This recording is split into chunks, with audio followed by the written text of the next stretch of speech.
Radio Outcast is a groovy gunslinging podcast for mature audiences. Content warning.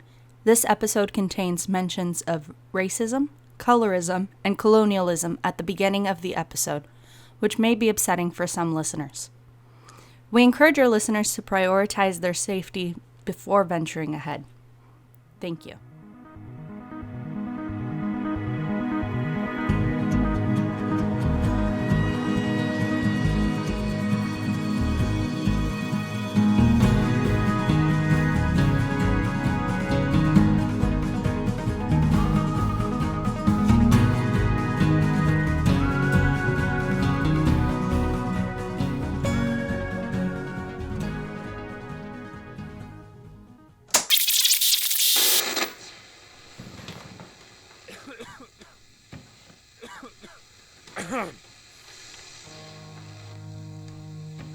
I knew the Valley of the Moon through story alone.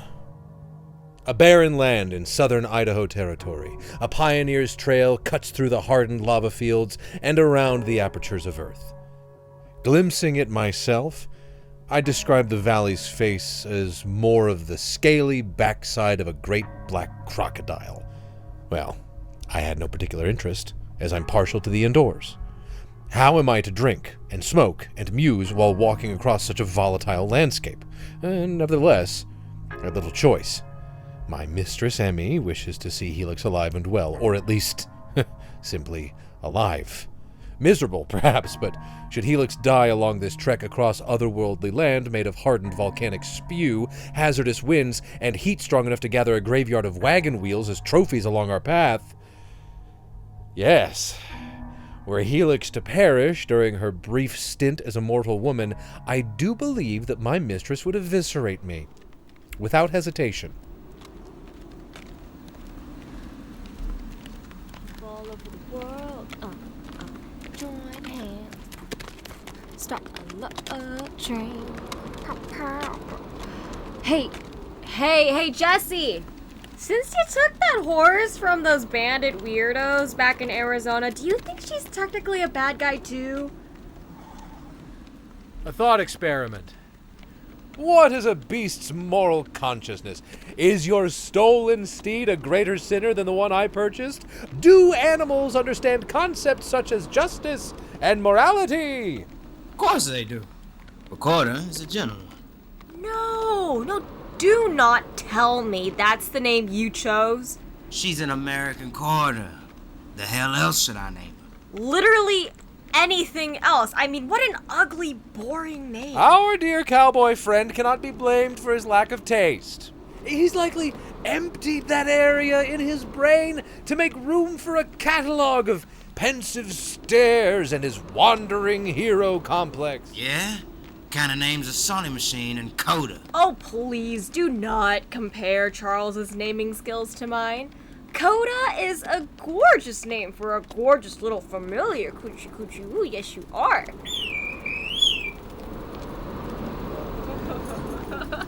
Ah! Quit messing around and hold tight to Coda before you fall off. Remember, if you go down, I'm coming down too.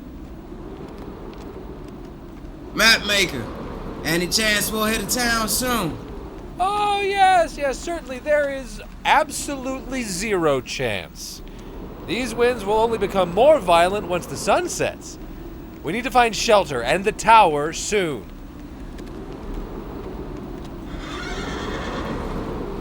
Well, what does the machine say? We getting any closer? What do you say, Sonny? Holy shit! Look over there! Is that...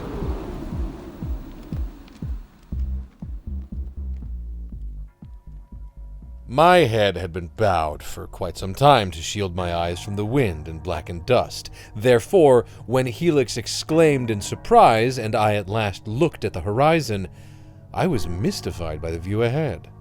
Not only were we nearing our next great tower, glinting in the heat wave some many miles ahead, we were also coming across the very shelter that we needed.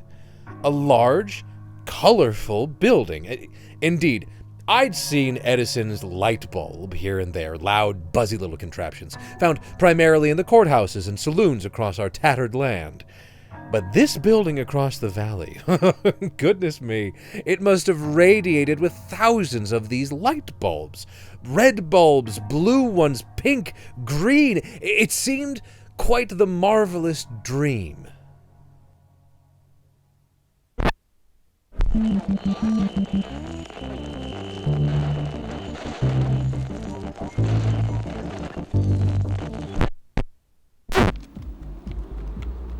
No way. No. Wait, is that a roller rink? You know what sucked the most about my trial, Mom? I had to sit there and listen to everyone, including my sisters, talk shit about me while you sat behind me and did nothing about it. God, Spectra's whole freaking thing about how I was demeaning my godhood by hanging out with mortals was just... You know what? I know it's gonna piss you off, and you probably are thinking that I haven't learned my lesson, but that moment when I saw the flashing neon in the middle of the Idaho territory was the best thing that's happened to me since you all turned your backs on me. The building was disc-shaped, with a pink and yellow neon sign in the shape of an arrow. Each time it flashed, the lights pointed up toward the black tower, which seemed planted inside the center of the building. A pair of neon green skates flashed on and off above the entrance. As we got closer, the roller rink's name became clearer.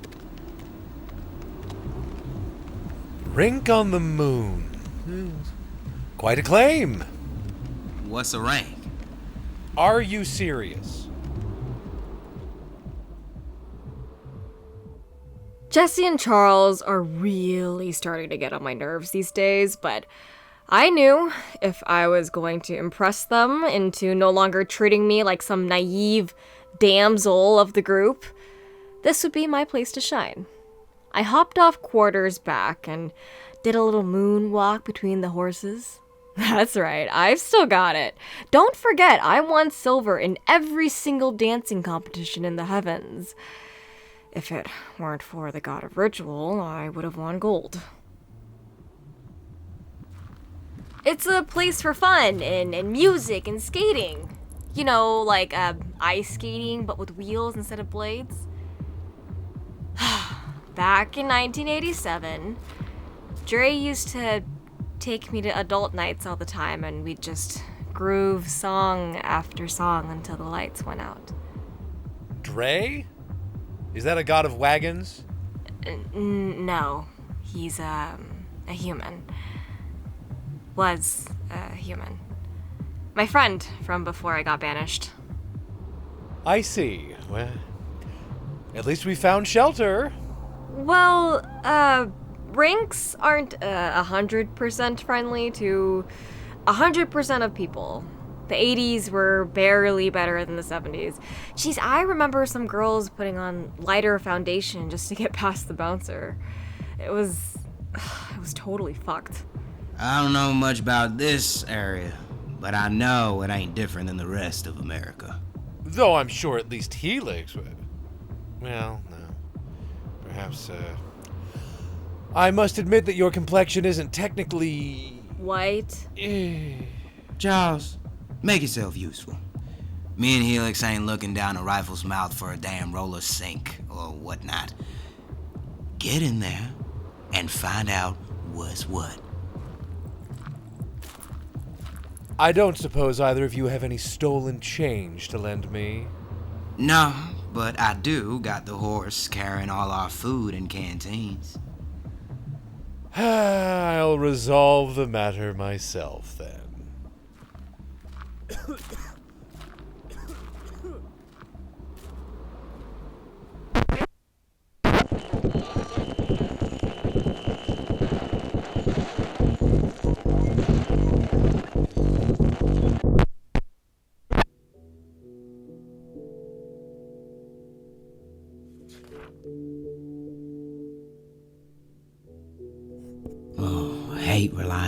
good for anything.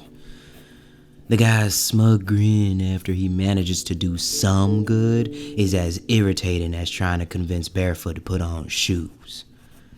As we waited for him to get things squared away at the entrance, I could hear him doubling down on his affected speech while he charmed the woman at the doorway. She looked over at us with a raised brow. Took all I had not to give her a stern look back. But Charles slid between us, combed back his powder white hair, and just grinned. Lo and behold, Osgood succeeds and walks back over.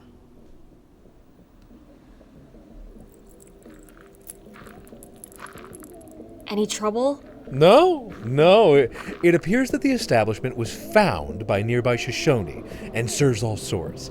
She said it's the only neutral ground through the Snake River Plain.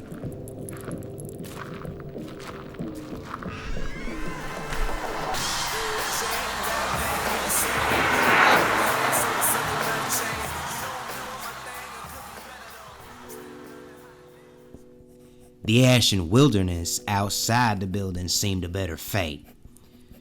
Soon as we walked in, my head started spinning.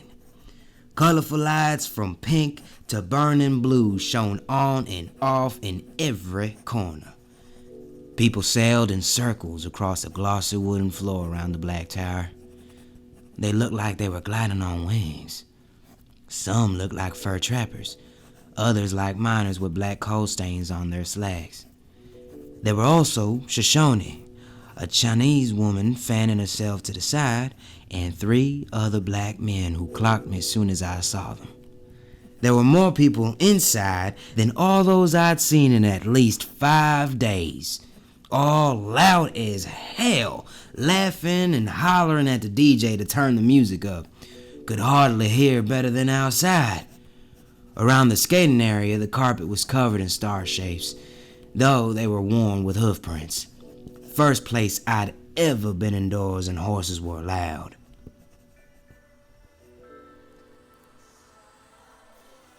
DJ Furtrap here, giving you the melody. Now, let's see you on the floor. I want to see you all out there showing your best moves. Yeah, you too, Dave.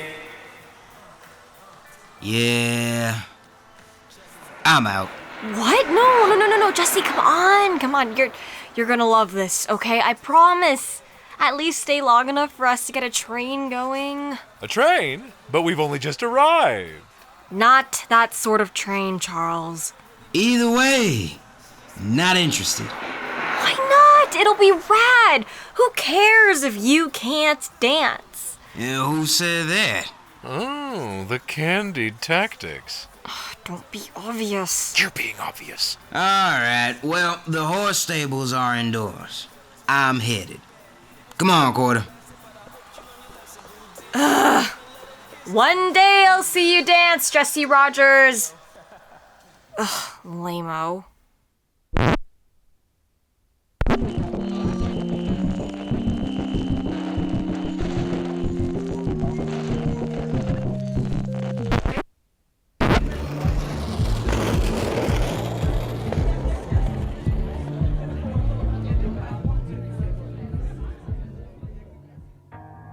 Jesse and I. We are not friends. Yet, we are not enemies. It does seem his suspicions of me have softened, at least since Salt Lake City, where I was on quite the uncomfortable display. Perhaps his curiosities have been sated, no? Or perhaps Jesse Rogers bides his time. Formerly, he spent our travels poisoning my image in Helix's mind, all by evidence of his sterling intuition, of course. That Charles Osgood is some sort of snake.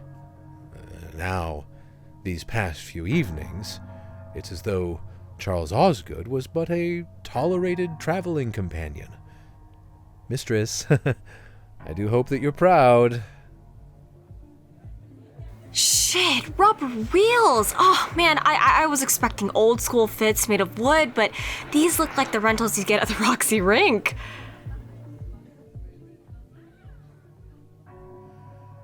As we strapped on our skates, Helix talked of the skating venues from her futuristic times, none too different from the arena around us.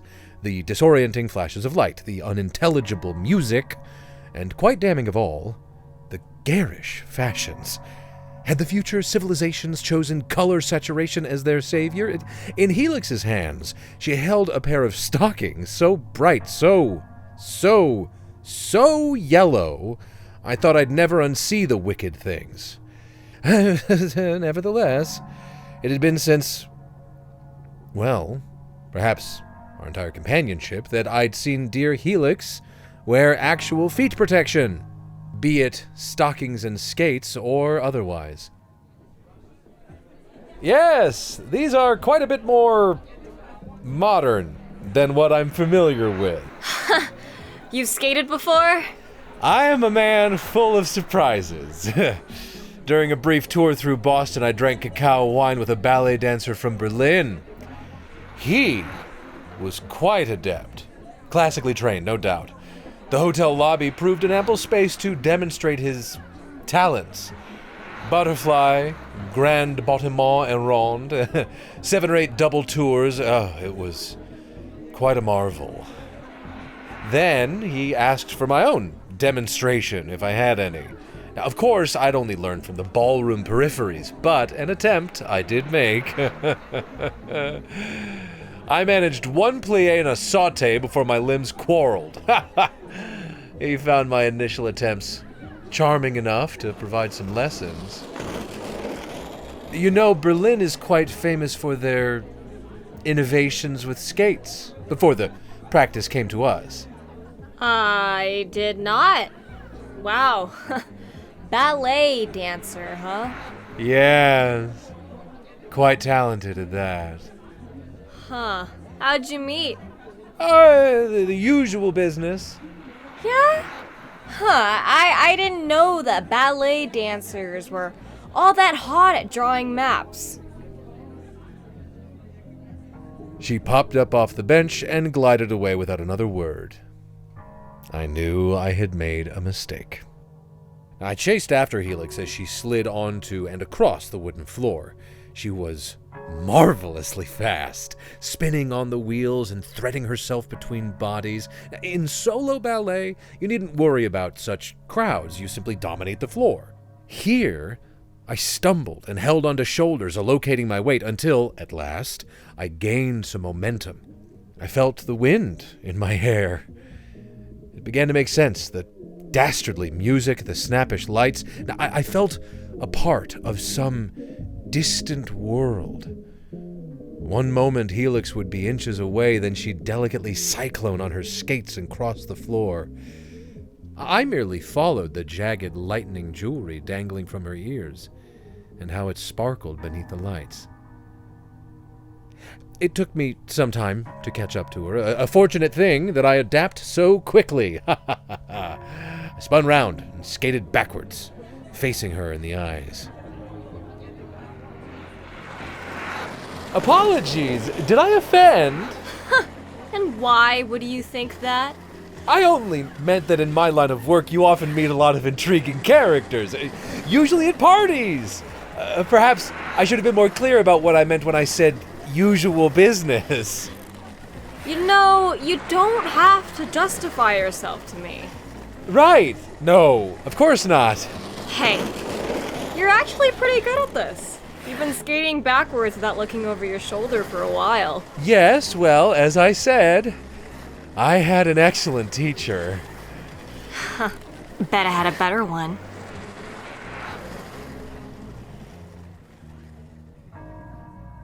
Helix winked at me and bobbed her head to the music. I slowed down to match. On a curve, I spun forward. Each of her steps crossed over the other as her body bounced up and down. She dropped on one knee so her other leg stretched along behind her and then alternated.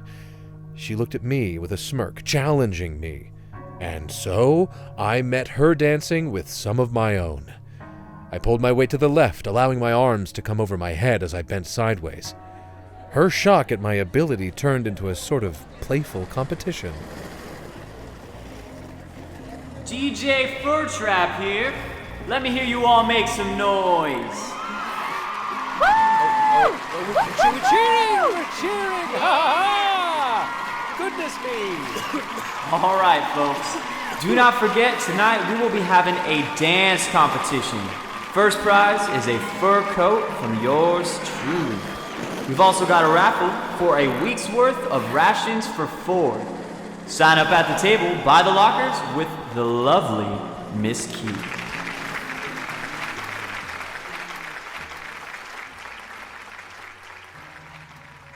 I knew that in order to earn Helix's complete favor, I needed to allow her an opportunity to shine. I must admit, Helix, though your technique is unconventional, your talent is exceptional. Would you mind teaching me? Yeah, only the god of rituals could ever best me, and technically that's cheating because they literally invented dance. But that's a long story. You know, I've got a better idea. I'll teach you if we both enter tonight's competition. Oh? And when I win. Oh, wager too. When I win, you finally have to fess up about where you actually got the TCD. I mean, Sonny machine. You mean the bench? Yeah, you and I both know that was a terrible story. If I win, you've got to tell me the truth. Don't forget, I can tell when you're being honest or not now that I got that power back. Cornered. If I agreed, I would likely lose. If I could, I'd simply make another story for the Sonny Machine's origins, but the goddess can peer into the truth now. She'd learn my role in your plans, mistress. However, if I did not agree, I would be confirming every one of her doubts. A bluff was needed. Would that mean I get something in return? Should I win? Sure, why not? Name it. You and Jesse have acquired these divine powers. If I were to win, which of course I shall not, but if I did, would you be willing to gift this tower's power to me? Now, I recognize it's an impossible request, but what's a game without a bit of glistering risk, no? Her eyes widened. She glanced at the obelisk in the center of the floor, then back at me. I was convinced she would falter. My power? Like I'd lose. Deal. I was, gleefully, wrong. I've been so wrong, don't you know? I've got to change.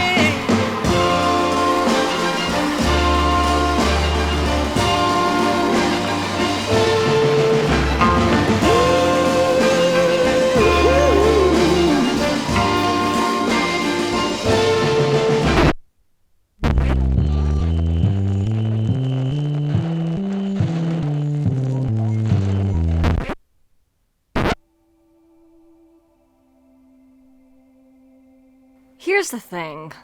I'm no dummy. Charles has been shifty since we met him. It's that TCD model he carries that makes me really doubt him. A shady dude, I can handle.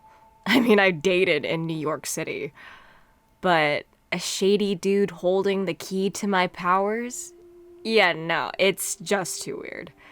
We've seen weird things all over this time. Light bulbs, a singing automaton, this whole ass roller rink, but none of them have jack shit to do with me. Not the way that thing does. So how the hell did Charles get it? And why won't he tell me the truth about how he got it? Pardon me, Helix, if you'll excuse me just a moment. I must see a man about the lavatories. Ew. I told you those sardines we ate last night looked bad. Yes, quite.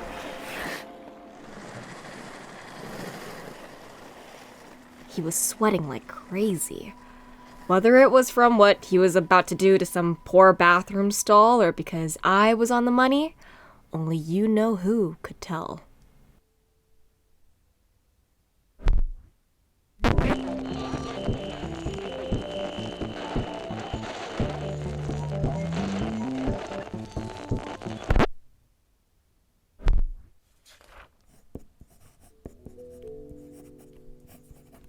Wanted to be a printer as a child.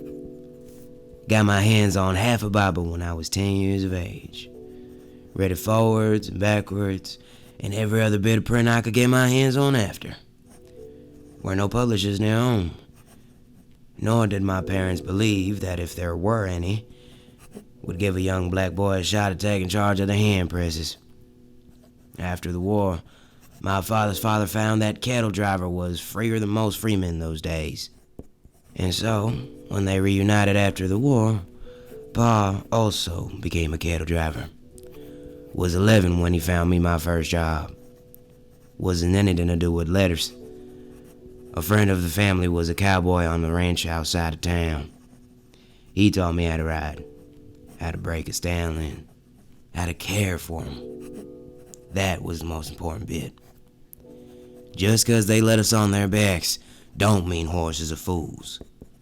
Pa used to tell me that the strongest man in the world had no way of conquering either a horse or a woman if he didn't also earn their trust.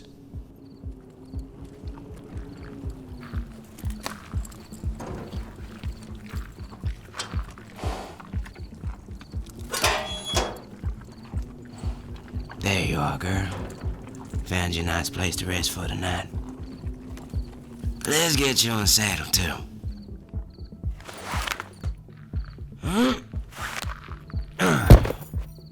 How's that?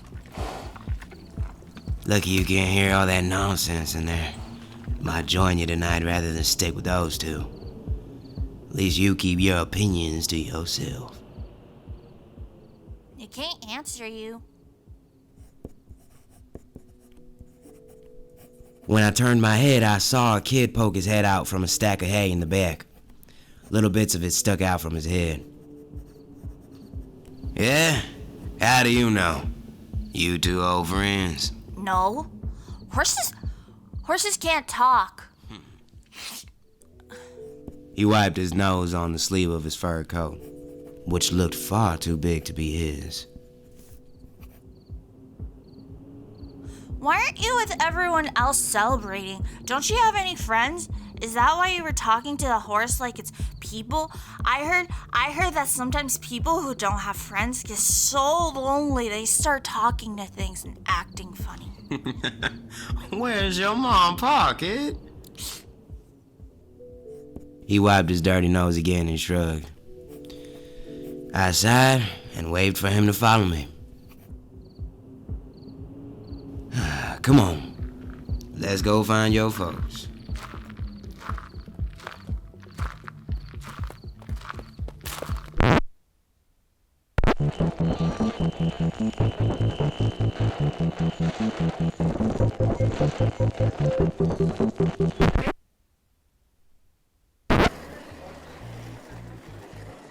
Sonny, I need you to focus.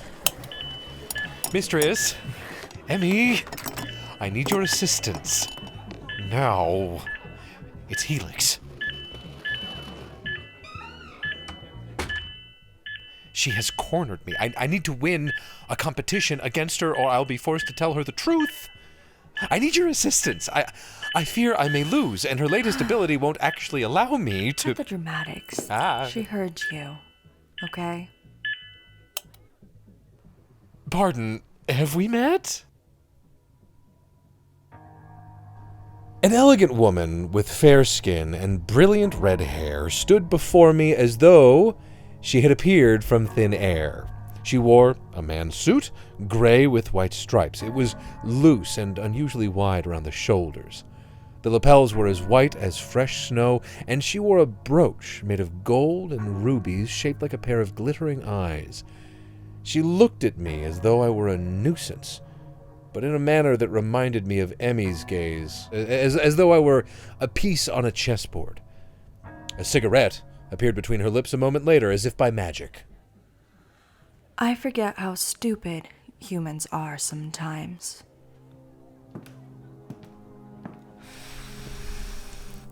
Your mistress sent me. Little human man. Apparently, you need the help.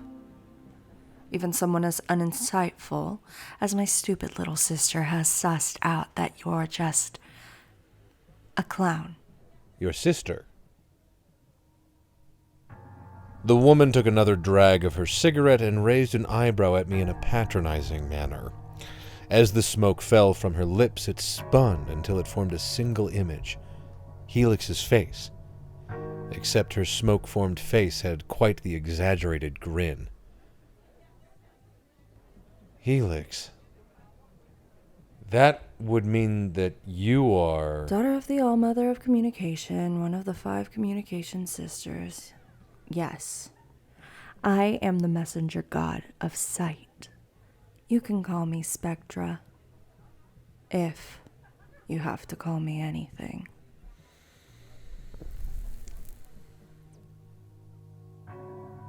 She blew an arrow of smoke through the puff that remained of Helix's face, dispersing the smoke.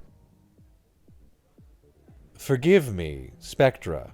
As you've stated, I am merely a small human man. I do not understand. If you are Helix's sister, why help Emmy? Not that it's any of your concern, but it's because she's my sister. Helix has done nothing but fail at her duties and neglect her union. She's a joke. She has tarnished our mother's name and tricked Emmy into giving her preferential treatment. If it was up to me, I would have started by spilling a bucket full of the blood of her favorite humans on her at her trial. Like that guy she wouldn't quit crying about. But I'm not in charge. Though Emmy's little punishment is lacking, I'm not a self-important idiot who will go against the will of one of the governing 3.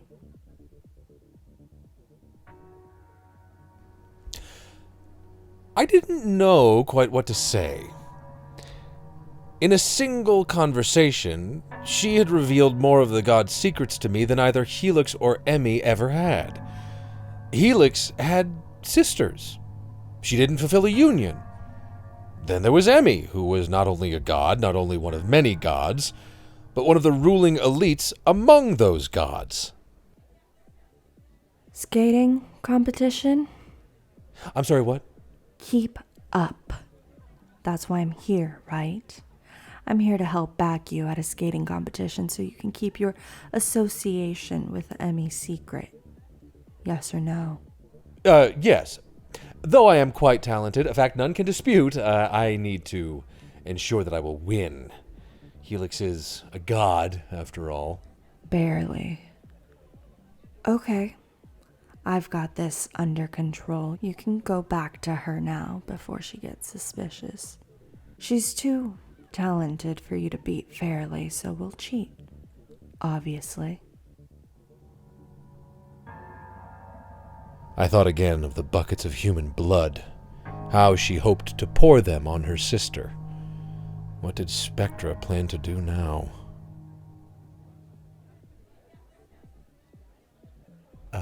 How do you propose we emerge victorious? I've a few ballet techniques I might incorporate, but the acceleration could... Gods, you're annoying. Relax. I don't need to make you good. I just need to make you look good. Lucky for you, that's my specialty.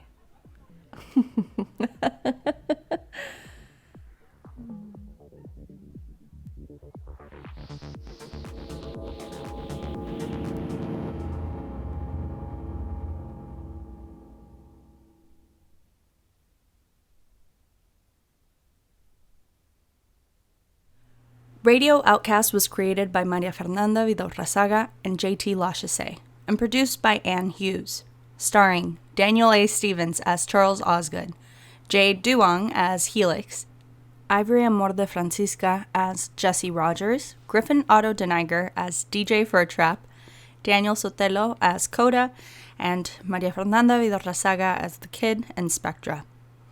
This episode was written by Fernanda, directed by Fernanda, with dialogue editing by Anne, sound design by JT, and theme music by Samuel Kinsella. This episode also features music by Gemini, The Bins, and Peachface. You can find links to their music in this episode's show notes or on our website. As always, you can find us online at radiooutcast.com or follow us on Instagram at radiooutcastpod and Twitter at radio_outcast. If you like what you hear, let us know by leaving us a review on Apple Podcasts, Podchaser, or Good Pods. It helps us reach more listeners and gives us a chance to see what you all think of the show. If you aren't sure what to say but would still like to show the show your support, you can rate us on any of those avenues as well. And now, also on Spotify at the top of the Radio Outcast page right from your phone. If you'd like to help us grow, consider becoming a patron at patreon.com/radio_outcast. During our month away for the holidays, our patrons still received access to behind-the-scenes material, original scripts, and bonus content, including our very first Q&A session with our lovely producer and the voice of Emmy, Anne Hughes. But if that's too big of a commitment for you, if you become a patron at the Coda tier for as little as $1 a month, you too could get a special shout out at the end of our episodes, like Nameless Thief, an actual cartographer, unlike Charles, would be one of the first to map the treacherous terrain of craters of the moon. They never came across our beloved roller disco, but did find a mixtape and boombox hidden behind some brush. The tape titled in pink Sharpie, For the Streetlights and the Starlight, 1987, was so good we have decided to honor each of today's patrons with a favorite hit off of the mixtape, starting with Nameless Thief's favorite on the tape, Heaven is a Place on Earth by Belinda Carlisle. Next up, Alan L., our rumored opera singer, has yet to visit the Rink on the Moon, but Kiss by Prince is bound to be on the speakers to get him singing. Andy S., preacher man from Lone Flats, is bound to start grooving when Manic Monday by the Bangles starts playing. For our well-traveled woman of the world, Gnome H., nothing will beat the thumping melody of Don't Get Me Wrong by the Pretenders. Daniel W., that gambling undertaker, has fine taste not only in company, luxury, but also music. Nothing less than the godmother of soul. That's right, Patti LaBelle's On My Own. Aaron B., band book smuggler extraordinaire, deserves something as cool as them, so to them we dedicate You Give Love a Bad Name by Bon Jovi. The wide-eyed and young Sebastian once played the best prank in the world on some miners in Salt Lake City, which is why DJ Furtrap must have Never Gonna Give You Up ready when they hit the dance floor. Chelsea S. remains one of my favorite traveling fortune tellers, and though she is nothing but trustworthy in her fortunes, we dedicate The Great Pretender by the great Freddie Mercury to her. Elizabeth S. has actually frequented the Rink on the Moon a time or two, so we have it on good authority that Rhythm Is Gonna Get You by Gloria Stefan is the track to keep playing when she arrives. Sarah F. is raking in the money with her renowned painting, so why not listen to Billy Idol's Money while doing so? Fearless Lila, the talented criminal, fearless in all aspects, is sure to get the lift from Dirty Dancing on the first try while listening to The Time of My Life by Bill Medley. Melissa L. can sing a great rendition of What You Get Is What You See by Tina Turner. You'd think she'd been hearing the song for years instead of just recently during the strange year we call 1887. Patricia D., I heard a rumor that she listened to Bananarama in an oddity tent at a carnival and immediately started dancing. Physics, during that time he introduced the fabulous Amjane's puppet to Lone Flats famed saloon, might have had One Night in Bangkok by Murray Head playing in his mind had he ever tried staring into that puppet's eyes for longer than a minute. There's something mystical and strange lying behind those painted peepers. Val V would definitely be the person to break the tape trying to rewind and replay How Will I Know by Whitney Houston over and over again. Consuelo U, my dear mother, well, I don't need to guess to know her favorite track on the mixtape. It must be on the B-side, Bamboleo by the Gypsy Kings. Juan Aurelio P. is not only a regular at Rink of the Moon, he has tired DJ Fur Trap with all of his requests for In My House by the Mary Jane Girls. If the mixtape ever got in Rax W's hands, all I'm saying is that you better get ready to party all the time to, well, Party All the Time by Eddie Murphy. Susan D will be sure to get everyone up on their feet because next up we're playing Into the Groove by Madonna. Marcos L, another man of taste, is bound to bump Paid in Full by Eric B and Rakim. Meanwhile, Patrick C, I can see tearing up that dance floor under Spotlight with a Partner to Dancing in the Streets by David Bowie and Mick Jagger. And finally, for our last dedication to the lovely Miss Kyrieo, we offer the absolute bop, Out of Touch by Misters Hull and Oates. To all of our patrons, thanks again. We appreciate you. And to everyone listening, safe travels.